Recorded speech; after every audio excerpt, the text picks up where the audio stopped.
Shalom, selamat pagi saudara-saudara seiman, teman-teman di Smart People. Terima kasih buat kesempatan yang diberikan pada saya untuk saya sharing di Street Justice ini tentang kehidupan saya, tentang kebaikan Tuhan di kehidupan saya yang sudah saya alami. Terima kasih ya. Jika kita flashback ke belakang ya, kita semua punya background masing-masing. Saya, saudara, atau siapapun punya background masa lalu masing-masingnya. Betapa kalau kita melihat ke belakang, betapa jahatnya saya ya teman, saya, betapa dosanya saya. Sepertinya mustahil saya sampai berada di titik ini. Kalau Tuhan seringkali menyelamatkan saya ya, Tuhan seringkali berbuat untuk saya supaya saya dapat bertobat, supaya saya dapat berbalik pada Tuhan dengan cara Tuhan. Walaupun saya seringkali berbuat dosa. Ya. Semua sudah tahu mungkin ya siapa saya, apa masa lalu saya, kejahatan apa yang sudah saya lakukan.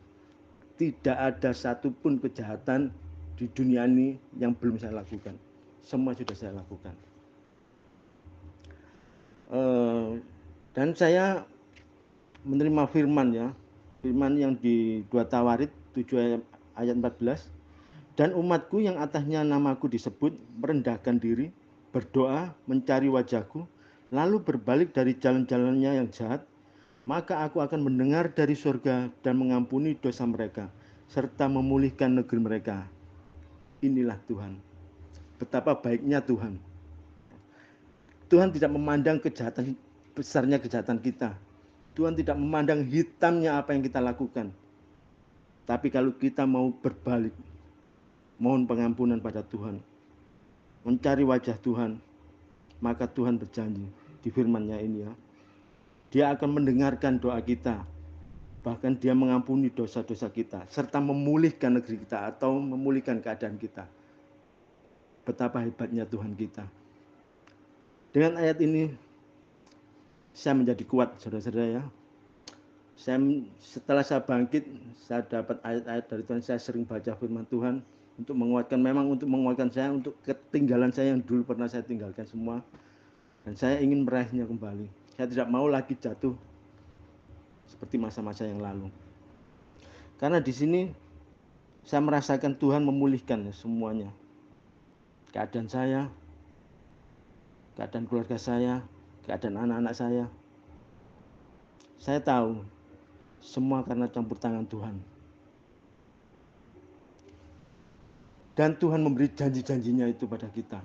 Kita yang sudah bertobat, ya. Kita yang sudah meninggalkan masa lalu kita, kejahatan kita, kita yang sudah berbalik pada Tuhan. Kita layak untuk menerima janji-janji Tuhan. Semua apa yang dijanjikan Tuhan, kita layak menerimanya. Karena kita sudah menjadi anak-anaknya. Saudara-saudara yang terkasih ya, sebenarnya seringkali kita berdoa, kita memohon pada Tuhan, Tuhan nyatakanlah janjimu. Kita menunggu janji Tuhan itu dinyatakan. Tetapi yang sesungguhnya, saudara-saudara, Tuhan menunggu apakah kita sudah siap untuk menerima janjinya. Apakah kita sudah siap untuk menerima anugerahnya. Tuhan menunggu itu. Tuhan menunggu kesiapan kita. Jika kita belum siap untuk menerima janji-janji Tuhan, Tuhan tidak akan memberikan janjinya. Tidak akan menyatakan janjinya kepada kita. Janji keselamatan, janji nubuatan, janji roh Allah yang dikirimkan. Kalau kita belum siap menerima semua itu, Tuhan menunggu kita siap. Sampai kita siap, Tuhan akan berikan semuanya. Kita harus meninggalkan semua dosa-dosa yang sudah kita lakukan. Mungkin kita tidak berbuat dosa seperti saya ya, dosa yang kelihatan. Mungkin kita tidak membunuh, mungkin kita tidak memakai narkoba, mungkin kita tidak mencuri, mungkin kita tidak merampok, mungkin kita tidak berzina. Tetapi dosa dalam hati, ya. Kita masih iri pada orang, kita masih menyimpan rasa dendam, kita masih banyak tipu muslihat, kita masih banyak cara-cara kita yang kita lakukan yang tidak berkenan di hadapan Tuhan. Itu yang Tuhan tidak suka. Itu yang menghambat janji Tuhan untuk turun kepada kita. Mari saudara-saudara, kita hilangkan semuanya itu. Tuhan ingin kita lebih serius lagi menjadi anak Tuhan. Tuhan tidak ingin kita menjadi anak Tuhan yang biasa-biasa saja. Tuhan ingin kita lebih serius lagi pada Tuhan. Tuhan ingin kita melayani Tuhan lebih sungguh-sungguh, bukan melayani yang seperti di mimbar aja atau berfirman atau berkhotbah di mana-mana, tidak ya saudara-saudara. Mungkin kita bisa diberi kesempatan untuk melayani, mendoakan orang, mencari jiwa di luar, di dalam setiap kegiatan kita. Seperti yang sudah saya alami ya saudara-saudara. Saya bersama istri saya ini masih barusan mengikut Tuhan. Masih baru ya usia kerohanian kami ya. Tapi kami selalu berdoa kepada Tuhan, Tuhan berilah saya kesempatan. Berilah saya kesempatan untuk saya dapat menyaksikan cinta kasih-Mu. Berilah saya keberanian Tuhan, untuk saya dapat menjadi saksi-Mu, untuk saya dapat meraih jiwa-jiwa yang hilang, membawa jiwa-jiwa untuk datang kepadamu. Itu yang seringkali saya doakan pada Tuhan. Benar ya, Tuhan beri kesempatan pada saya. Di dalam jualan saya ada tempat yang mempunyai lapak saya itu ya, toko itu ya. Dia punya masalah, dia curhat kepada saya. Dia curhat, dia mempercayai saya untuk saya menyelesaikan masalahnya. Saya kira ini adalah jalan Tuhan. Ini adalah kesempatan dari Tuhan untuk saya dapat mengabarkan Injil Tuhan, mengabarkan kebesaran Tuhan. Akhirnya, singkat cerita ya, kemarin hari Minggu saya pulang gereja sama istri saya mampir ke rumahnya. Saya ngobrol-ngobrol sama dia. Dia yang laki-laki ini punya dia bukan Muslim ya, tapi dia ilmu Jawa ya, Sabto Darmo ya. Tapi yang perempuan ini dia Muslim, dia sudah menjadi umi ya. Di dalam rumah ini ada ibu ini ya, perempuan ini. Saya berserta istri saya, beserta anak saya berkunjung ke rumahnya. Ya saya ingin, dia meminta saya untuk menyelesaikan masalah-masalahnya, dan saya ingin memberitakan kebaikan Tuhan pada saat itu. Saya memasuki omongan, saya memberi kesempatan pada dia untuk dia mengutarakan sesuatu masalah-masalahnya, dan saya akhirnya memberi pemasukan. Kalau kita dalam doa, kita dalam Tuhan, itu ada keselamatan. Memang yang saya bicarakan pada dia itu kebenaran yang dari firman Tuhan. Sampai dia akhirnya bertanya kepada istri saya, kenapa kamu memilih ke Kristen? Kamu kan sudah punya agama lain, dan orang tuamu pun semua orang tuamu, keluargamu pun tahu kalau kamu masih agamanya dia. Tetapi di sini saya tahu Tuhan menyentuh hatinya. Tuhan juga menjamah istri saya. Ya, istri saya bilang ada damai dalam hati saya. Ibu ini bilang kalau apakah suami memaksa? Tidak, suamiku tidak memaksa, kata saya. Tetapi ada damai dalam hati saya. Dan setiap ada masalah itu tidak panjang, tidak lama. Masalah itu langsung selesai, dan selesainya masalah itu ada berkat untuk diberikan pada saya. Itu yang menyentuh hati ibu ini, sehingga ibu ini bilang, aku juga ingin merasakan damai itu. Puji Tuhan. Saya yakin Tuhan menyamai ibu ini. Inilah kesempatan yang diberikan Tuhan pada saya. Sering kali saya minta, Tuhan terima kasih. Itu yang saya inginkan. Saya ingin mengabarkan Injil. Saya ingin menjadi saksi Tuhan. Tuhan memberi kesempatan pada saya.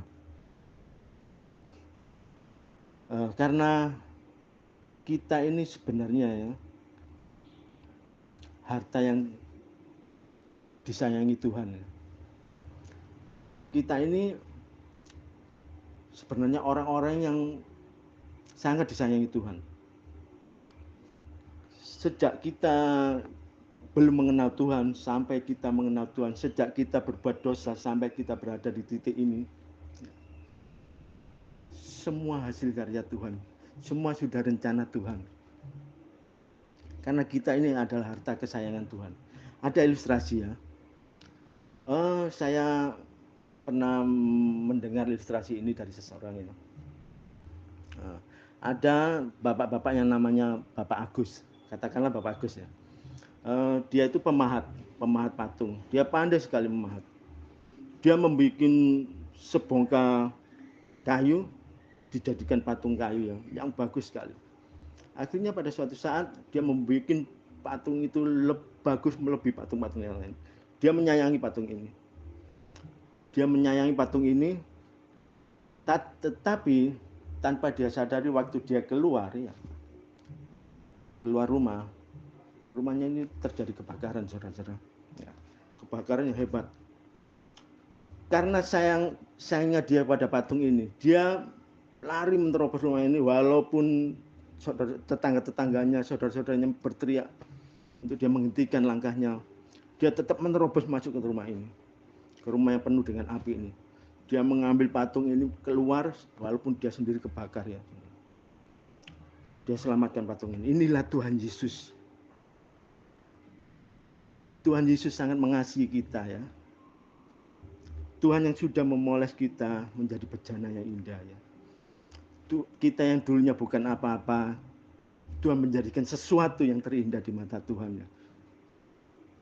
Jika kita terjadi apa-apa ya, terjadi masalah, Tuhan akan selamatkan kita. Tuhan sudah selamatkan kita sampai Tuhan menyelesaikannya di kayu salib. Dia menyerahkan nyawanya di kayu salib. Semua demi untuk menyelamatkan kita, supaya kita semua selamat. Itulah kesayangan Tuhan pada kita.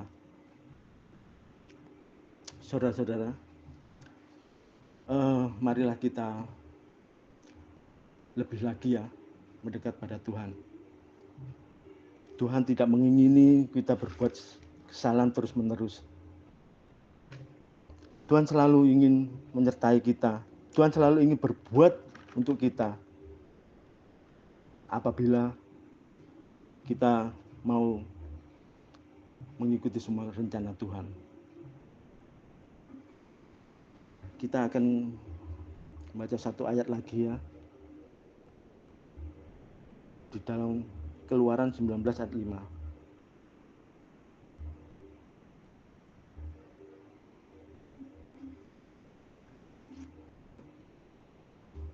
Jadi sekarang jika kamu sungguh-sungguh mendengarkan firman-Ku dan berpegang pada perjanjian-Ku, maka kamu akan menjadi harta kesayangan-Ku sendiri dari antara segala bangsa. Sebab akulah yang mempunyai seluruh bumi. Amin.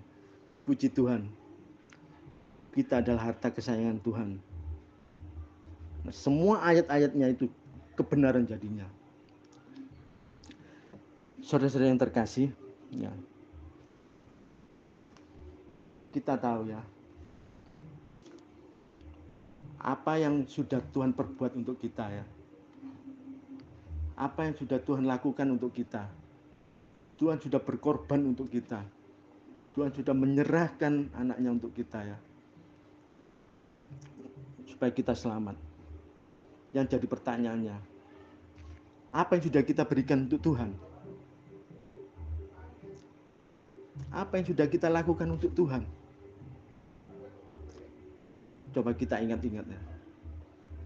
Sudah cukupkah kita melakukan untuk Tuhan? Sudah samakah pengorbanan Tuhan sama pengorbanan kita? Belum. Tidak ada secuilnya ya. Tuhan hanya ingin kita patuh padanya. Tuhan hanya ingin kita menyayangi Tuhan seperti Tuhan menyayangi kita. Tuhan tidak ingin kita jatuh lagi dalam dosa. Tuhan tidak ingin kita jatuh lagi dalam apa yang sudah kita lakukan.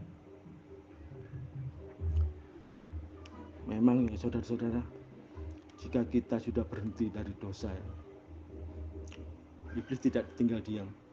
Iblis selalu memantau kita, selalu mencari celah untuk masuk dalam kita. Iblis tidak mau ada orang-orang yang selamat. Iblis tidak mau anak-anak Tuhan ini berjalan sesuai kehendak Tuhan. Iblis ingin kita jatuh lagi dan jatuh lagi.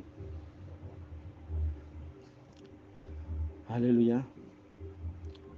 Terima kasih untuk semua waktu yang sudah diberikan pada saya. Tetapi saya ingin memberikan satu tip ya pada saudara-saudara yang mungkin ingin berhenti dari kecanduan narkoba atau rokok ya, katakanlah rokok aja.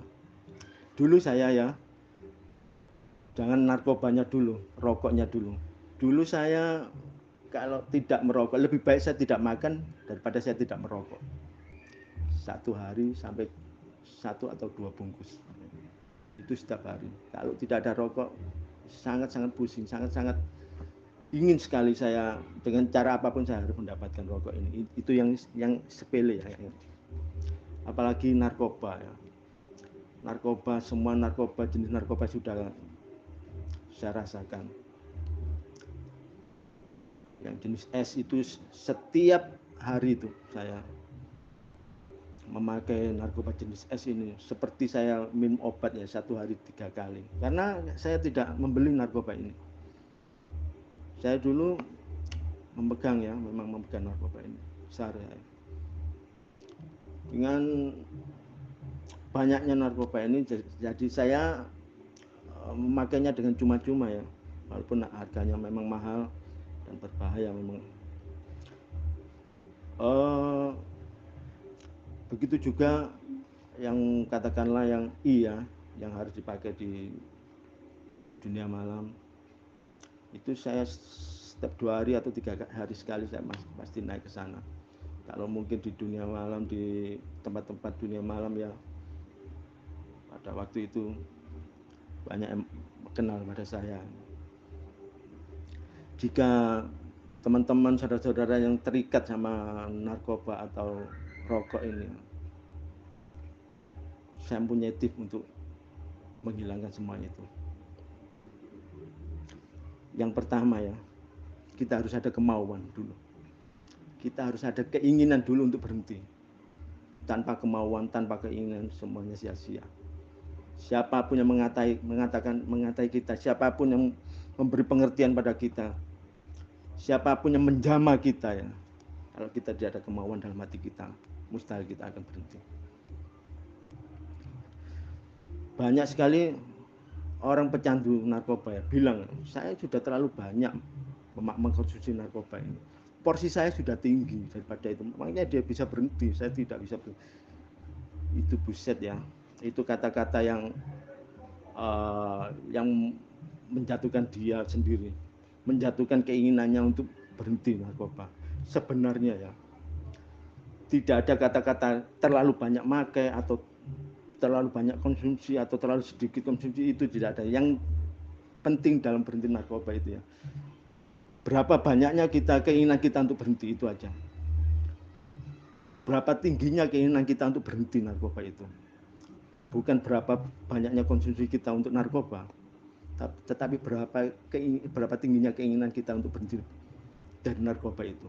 Itu yang pertama, yang utama. Jika kita sudah mempunyai keinginan untuk berhenti, jangan nanggung-nanggung ya, langsung lepasin semua. Tapi yang kedua, harus ada doa pelepasan.